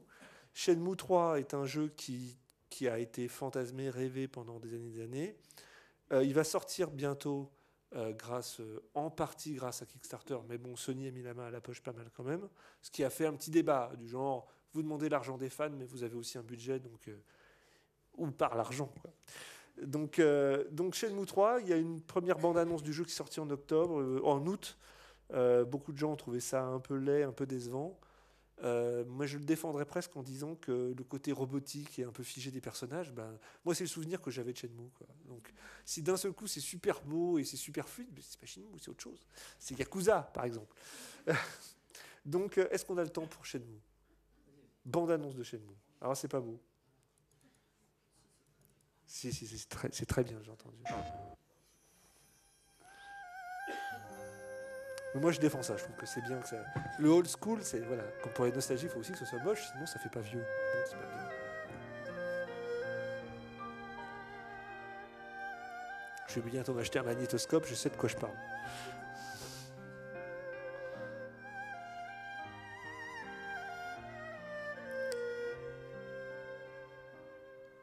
Bon, la série Shenmue, on la présentera dans une prochaine conférence.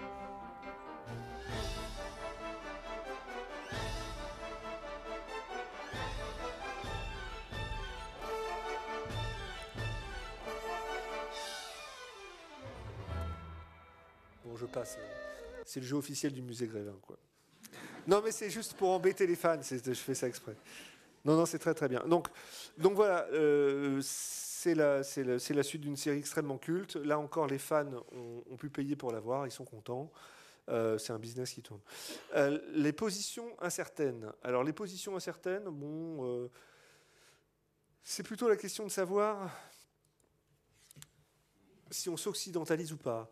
Par exemple, Kojima n'a pas arrêté de dire qu'il voulait faire du jeu vidéo occidental. Il a essayé avec MGS5. Bon, pour moi, c'est une réussite très mitigée.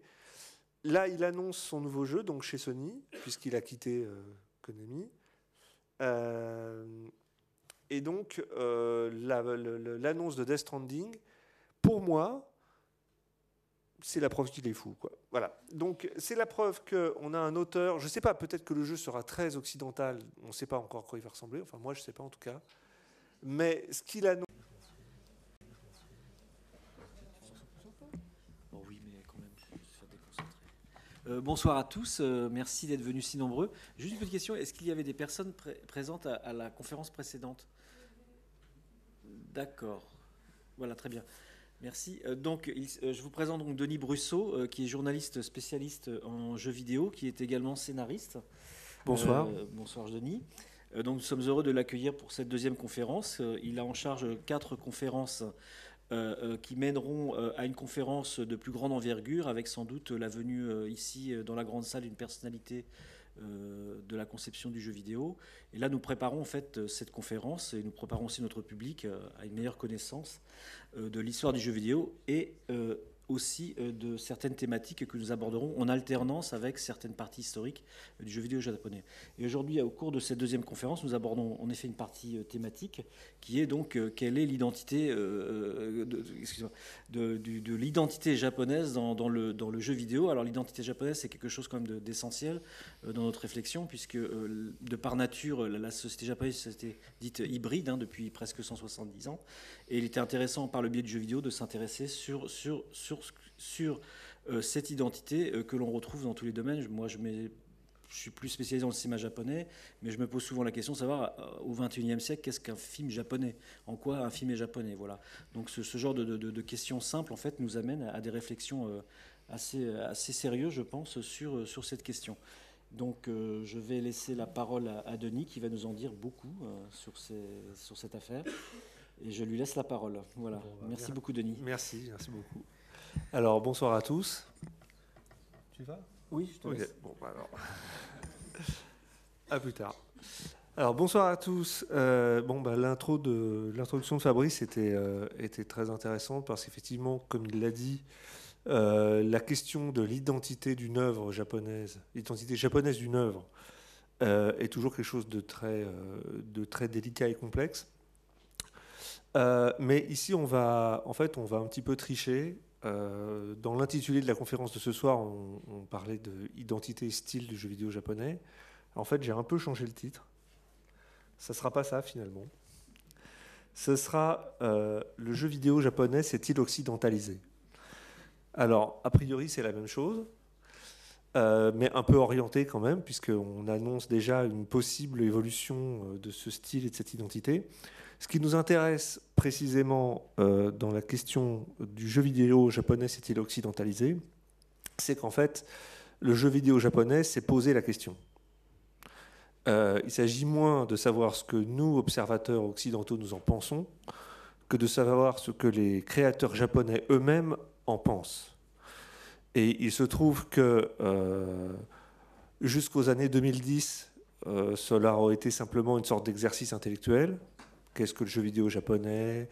Qu'est-ce qui le différencie d'un éventuel jeu vidéo occidental?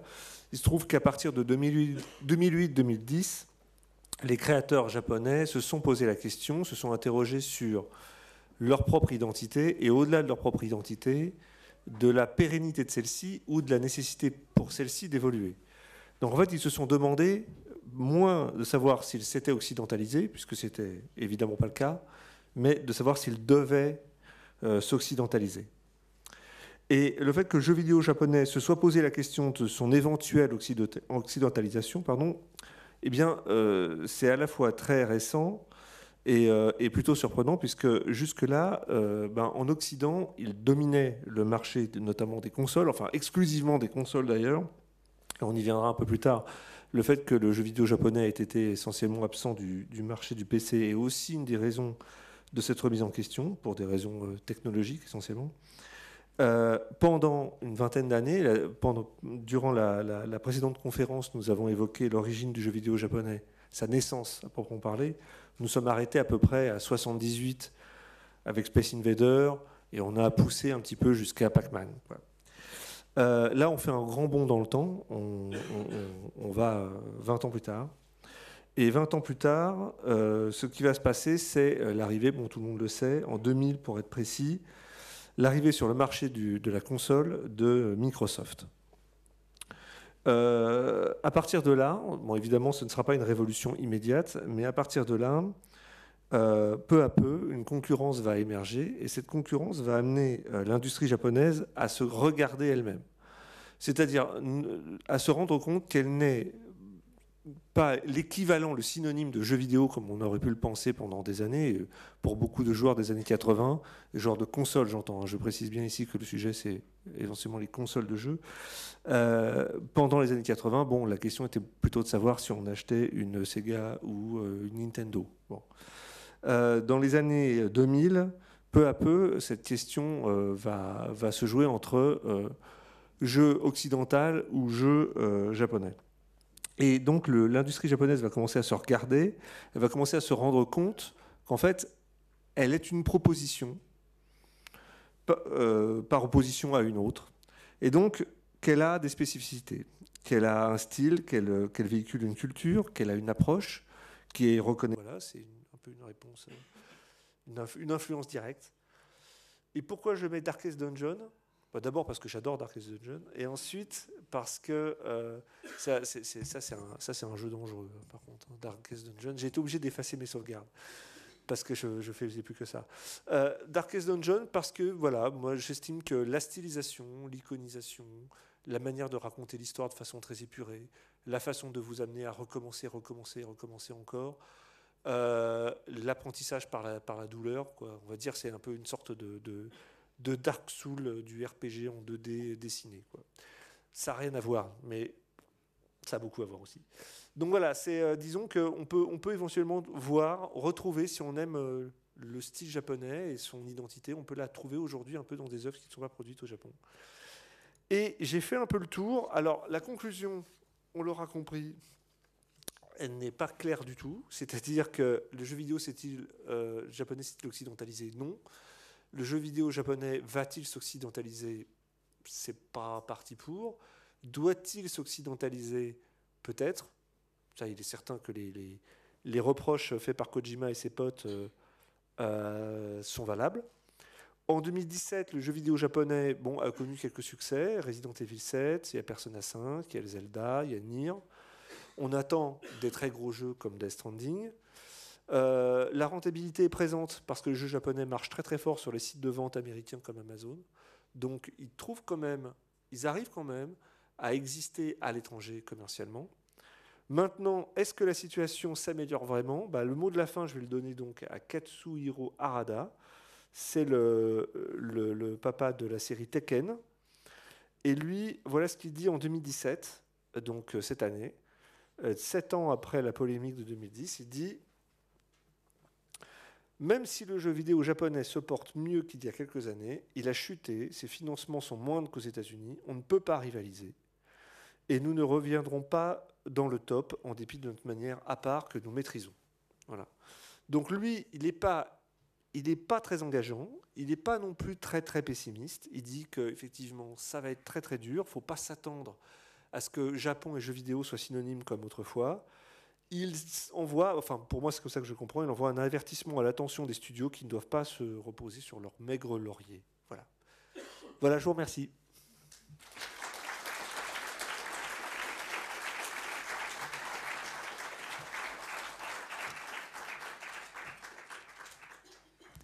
Bien, merci. Eh bien, écoutez, nous avons encore un peu de temps. Si vous avez quelques questions, n'hésitez surtout pas, parce qu'il ne reviendra pas avant 2 mois. Donc, voilà.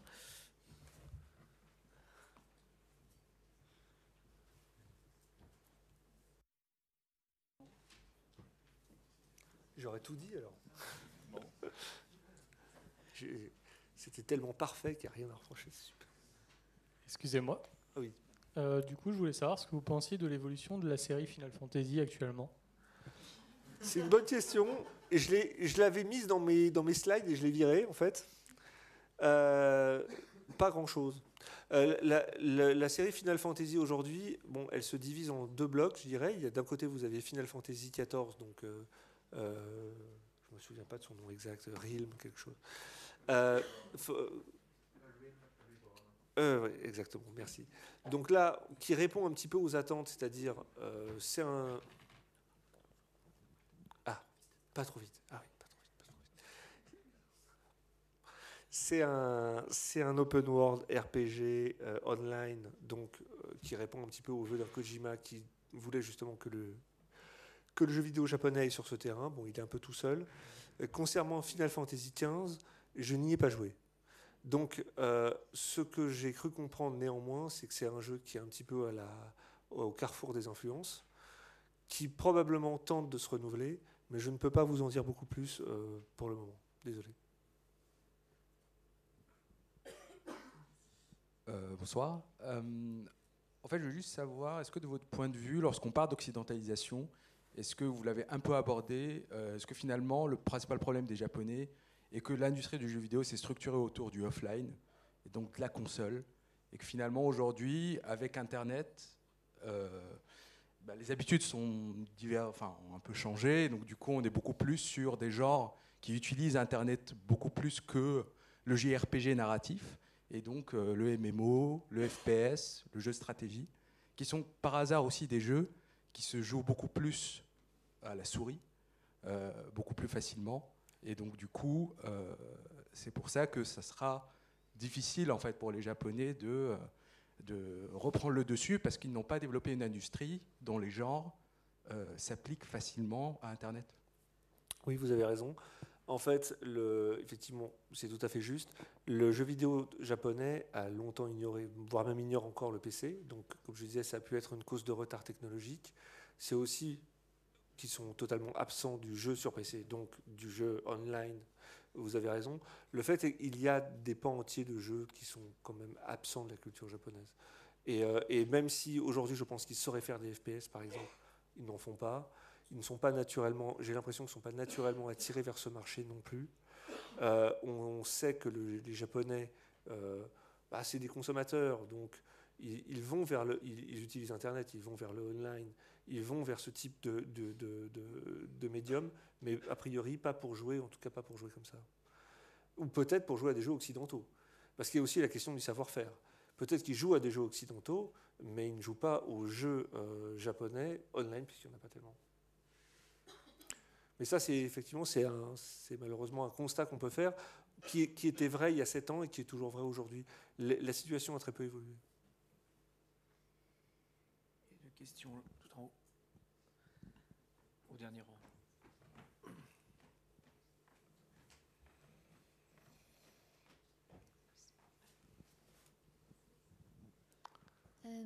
Oui, apparemment, il y a un gros succès avec un hybride, que c'est les Lapins Crétins et Mario qui ont gagné là, au Ping Awards, et apparemment, ça marche hyper bien.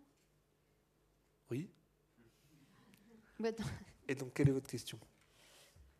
Est-ce que c'est l'indication que le jeu vidéo... Est-ce que c'est vraiment un succès ? Est-ce que ça peut être un avenir, des hybrides comme ça ? Moi, j'appellerais plutôt ça un coup, quoi. C'est un coup commercial. Je pense que c'est un bon coup pour Ubisoft, avant d'être un bon coup pour... Aujourd'hui, on voit bien que Mario, c'est la locomotive à laquelle viennent s'accrocher les wagons, quoi. Sega s'accroche à la loco Mario. Enfin, c'est comme ça que je le comprends. Sega s'accroche à la loco Mario. Pareil pour Ubisoft. Est-ce que ça veut dire qu'il y a un avenir pour le jeu ? Là, pour le coup, je pense que Nintendo n'a pas spécialement besoin de l'aide d'Ubisoft pour vendre du Mario. Mais il paraît que donc la marque Mario en elle-même, elle est presque à l'abri. C'est pas la survie de Mario qui tenaillait, qui angoissait les développeurs en 2010, je pense pas. Je pense que Mario va bien. Par contre, là il s'agit vraiment de l'alliance de deux marques qui marchent très très fort et qui vont marcher encore plus fort ensemble, quoi. Mais il paraît qu'au-delà du coup, c'est un vrai jeu, quoi, que la jouabilité, elle est vraiment... Oui. Non, mais quand je dis c'est un coup commercial, mais ça peut être un excellent jeu, ça ne change rien. C'est-à-dire que, si vous voulez, si on veut répondre à la question est-ce que le jeu vidéo japonais s'occidentalise, là, en l'occurrence, je ne pense pas qu'il y ait réellement une sorte d'hybridation ou de métissage entre Nintendo et Ubisoft, quoi. C'est simplement, ils ont fait un partenariat pour le temps d'un jeu. Le jeu est sûrement très bien, mais Oui, mais justement, la question c'était est-ce qu'ils gardent quelque part leur identité tout en faisant autre chose et voilà. Enfin, moi j'ai eu des échos juste que le jeu était vraiment très très très bien, mais j'en sais rien, j'ai pas joué. Mais pour le coup, ils gardent vraiment leur identité parce qu'il y a vraiment tout le mais est-ce que la c'est une jouabilité identité? de Nintendo. Oui, mais est-ce que c'est une identité connotée japonaise d'un côté et occidentale de l'autre, ou c'est simplement l'identité des marques? C'est peut-être la question qu'il faut se poser. Moi, j'y ai pas joué à ce jeu-là. Mais j'ai l'impression, j'ai quand même l'impression qu'on est plutôt dans une expérience type mini-jeu, je crois, hein, type mini-jeu, parfaitement adapté pour recevoir des marques différentes. Voilà. Mais Ouais. Je l'ai pas fait. Ouais. C'est très japonais finalement. D'accord.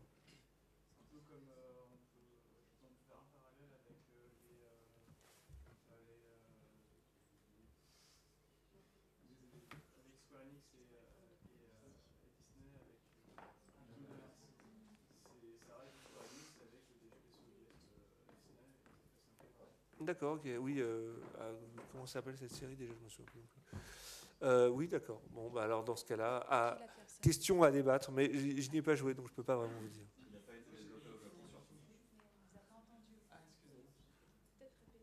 Donc, ce que je disais, c'est qu'on pouvait faire le parallèle avec Kingdom Hearts, étant donné que c'est un jeu qui est très Square Enix, très proche de Final Fantasy, avec des invités qui proviennent de l'univers de Disney. Mais ça reste un jeu très japonais au final.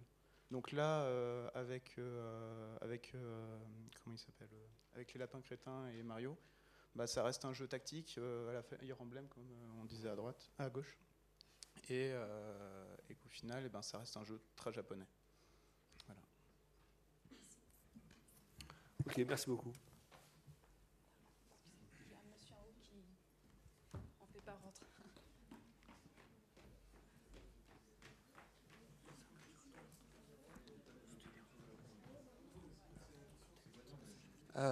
Oui, je voulais juste revenir, si c'est possible, sur au tout début, quand vous parliez des icônes, justement, et le chara-design japonais qui est assez particulier. À votre avis, d'où vient cette particularité vis-à-vis du chara-design? Je pense que c'est très marqué, notamment sur le JRPG, où les personnages ont des coiffures improbables, sont tous très très marqués, sont tous très très anormaux. Et c'est vrai que ça, c'est quelque chose qui peut être assez clivant. Enfin, dans mon expérience personnelle, par exemple, j'appréciais ces personnages quand j'étais ado et quand je mettais moi-même du gel. Quand j'ai grandi et que j'ai arrêté de mettre du gel dans mes cheveux, c'était un peu plus difficile. Mais à votre avis, pourquoi est-ce que le chara-design japonais est aussi marqué par rapport au chara-design occidental?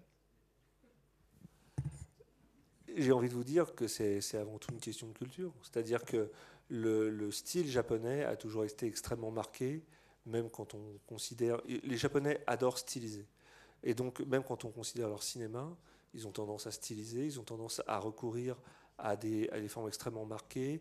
Ils vont chercher des auteurs de manga, notamment au tout début, quand ils avaient avant tout ils pouvaient avant tout communiquer leur esthétique par les illustrations des boîtes. Ils allaient chercher des dessinateurs. Quand ils ont pu réellement modéliser ce type de personnage, ils sont restés dans cette direction, voire même ils ont accentué les choses parce que c'est une façon pour eux de caractériser les personnages. Je pense que alors, ce n'est qu'une supposition, hein. Je n'ai pas la réponse officielle, mais je pense que les Japonais sont moins... Alors peut-être que certains d'entre eux, il y a certains designers chez Square Enix qui ont un goût certain pour le fashion. Je pense qu'ils auraient dû être designers de mode. Mais néanmoins, je pense qu'au-delà de ça, je pense que les Japonais ressentent avant tout le besoin de caractériser leurs personnages. Je pense qu'ils ont besoin de leur donner une identité très forte qui est avant tout visuelle. Et donc, ça passe par des fringues, ça passe par des coupes de cheveux, des détails très, très, très marqués. Je sais pas, à chaque fois que je parle de ça, je pense à Dante dans Devil May Cry, par exemple, voilà, qui n'est pas un héros de Final Fantasy, mais qui pourrait presque, il aurait sa place.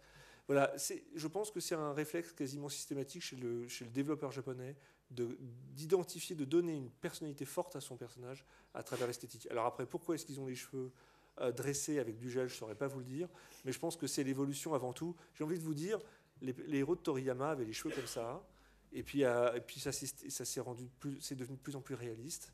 On a obtenu des visages parfaitement modélisés, et puis on a toujours les cheveux en l'air.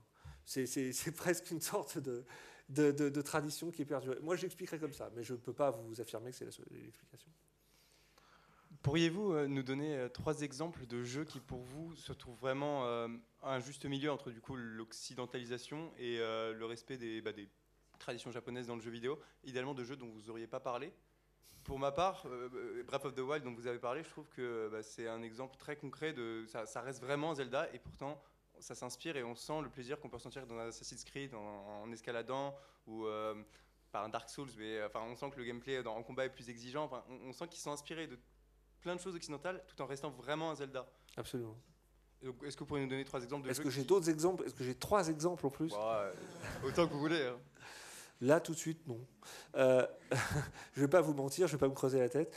Pour moi, l'exemple le plus intéressant dont j'ai parlé tout à l'heure, c'était Metal Gear Solid 5, parce que c'est la proposition de celui-là même qui a soulevé vraiment la question, qui me paraît vraiment un jeu hybride, pour le coup, et complexe à aborder. Des exemples de jeux qui tentent l'occidentalisation, il y en a beaucoup. Tout à l'heure, je disais, par exemple, on a très peu d'exemples de FPS à la japonaise. Bon, par exemple, c'est pas complètement vrai. Par exemple, récemment, on a eu Resident Evil 7. Bon, Resident Evil 7, alors à moins que je dise une énorme bêtise, mais il me semble qu'il est en FPS, si je ne m'abuse. Bon, voilà, ça, c'est une tentative, malgré tout, d'occidentalisation, parce qu'à l'échelle du jeu vidéo japonais, c'est pas si fréquent. Il y a une tentative d'expérience, on va dire, très très accessible pour le grand public occidental. Maintenant, est-ce que c'est un jeu occidentalisé? Pas nécessairement. Voilà, je dirais que celui-là est assez hybride, par exemple. J'en ai pas 3.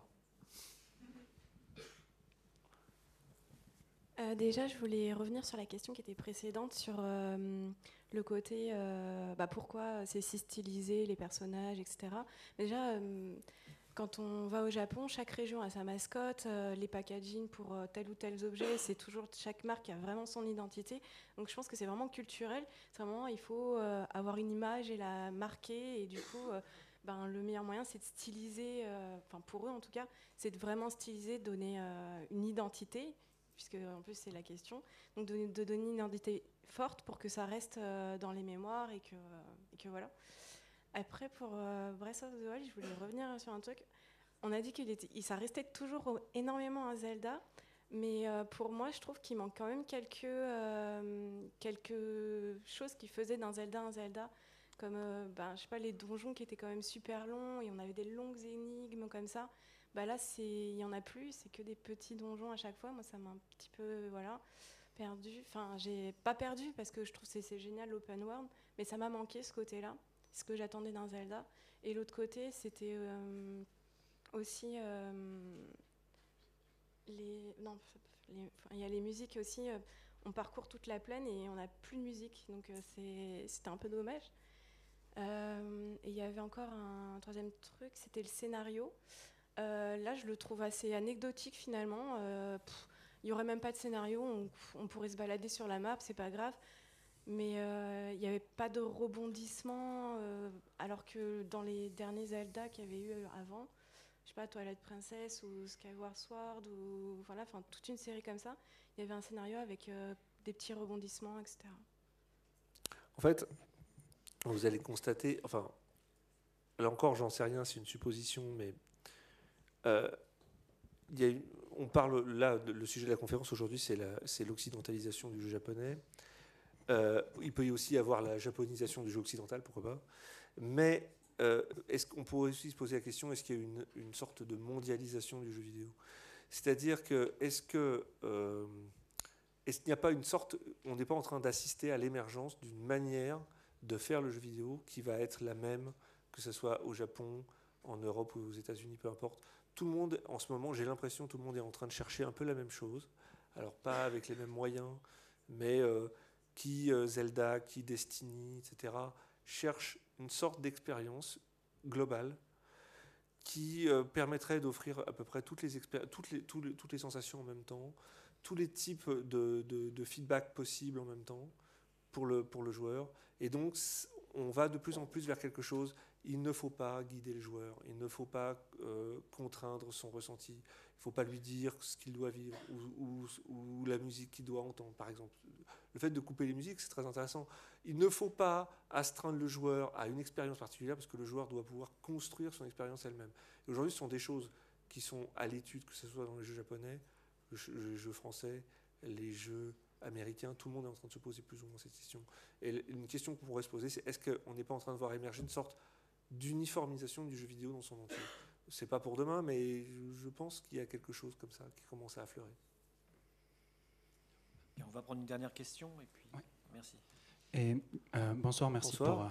pour votre conférence. Et justement, pour rebondir sur ce point-là, il y a un aspect dont on n'a pas trop parlé, c'était au niveau de l'organisation des entreprises, qui a priori pourrait être une des explications en fait à la perte du marché japonais à la fin des années 2000, où de ce que j'ai cru comprendre, les équipes japonaises ont énormément de mal à travailler en grosses équipes, contrairement à des studios comme typiquement Ubisoft, et ce qui donne au final des productions qui n'ont pas la même valeur, qui ne cherchent pas à proposer la même expérience chez le joueur, contrairement à des gros blockbusters qui vont vouloir contenter le plus grand nombre et essayer de vendre le plus grand nombre de jeux au final. Et de ce que j'ai compris, il y a juste le dernier Zelda où Nintendo a essayé de casser un petit peu justement ces habitudes-là en basculant sur une équipe, je crois, d'à peu près 200 personnes, mais jusqu'auparavant, ils n'étaient pas plus de 80. Et je ne sais pas si vous connaissiez ce point-là, ou si vous l'avez traité. Alors, je ne l'ai pas traité, mais il est vrai qu'à l'époque de la polémique de 2010, c'était un des points aussi évoqués par Kojima et des personnes qui travaillaient chez Konami, qui effectivement estimaient que l'esprit de l'entreprise, la manière d'échanger au sein des équipes et peut-être même de collaborer n'était pas extrêmement porteuse. Mais je n'ai pas plus de détails là-dessus. 200 personnes, c'est beaucoup, probablement pour Zelda, et ça reste des petites équipes par rapport aux monstres qu'on a dans les studios occidentaux. Mais je pense que vous touchez un point, effectivement, probablement aussi à la culture de l'entreprise japonaise. Entre ça et le culte de la personnalité aussi. Comment ? Entre ça et aussi le culte de la personnalité qu'il peut y avoir autour de grands créateurs et typiquement la place que peut continuer à garder Miyamoto au sein de Nintendo. Alors Miyamoto garde une position très très emblématique. Maintenant, aujourd'hui, il est un petit peu plus en retrait au niveau du développement lui-même. Il y a un point que moi je trouve intéressant d'un point de vue ironique. J'aime bien l'ironie. C'est ce qui est arrivé à Kojima. Parce que Hideo Kojima n'a cessé de vouloir que le jeu vidéo s'occidentalise. Alors je pense, encore une fois, qu'au fond de lui, c'était pas si simple. Mais ce qui lui est arrivé en 2015, lorsqu'il est poussé vers la sortie, alors on n'a pas les détails exacts, il y a toutes sortes de versions possibles, mais disons, quand il est poussé vers la sortie par Konami en 2015, ce qui lui arrive, probablement parce qu'il commençait à prendre un petit peu trop de place, et donc Kojima est à ce moment-là un développeur, une véritable rockstar. Il l'est toujours aujourd'hui parce que Sony lui a fait quand je dis un chèque en blanc, j'exagère, mais bon, Sony va lui permettre de continuer d'être la rockstar qu'il était. Mais je pense que ce qui lui est arrivé au sein de Konami est assez emblématique de la place des développeurs, par exemple dans les studios occidentaux. C'est-à-dire qu'en Occident, un développeur n'occupe pas autant de place, il n'est pas autant mis en avant. On a des équipes, on a des creative directors, des production directors, des game directors. On n'a pas de Kojima qui émerge comme ça et qui va remplir une salle à lui tout seul et qui va communiquer. Il y en a quelques-uns. Les gens ici qui connaissent très bien les jeux vidéo connaissent le nom de développeurs occidentaux. On n'a pas le culte de la personnalité, comme vous dites. Et je pense que même au sein de l'industrie japonaise aujourd'hui, ce culte de la personnalité commence à disparaître. Ce qui est arrivé à Kojima, ce qui est arrivé à d'autres développeurs comme Igarashi, c'est vrai qu'aujourd'hui, il y a un petit peu moins de mise en avant de la personnalité du développeur. On revient davantage à la mise en avant du studio. Alors, je ne généralise pas, mais probablement que c'est un des critères aussi d'une possible mutation du jeu vidéo japonais.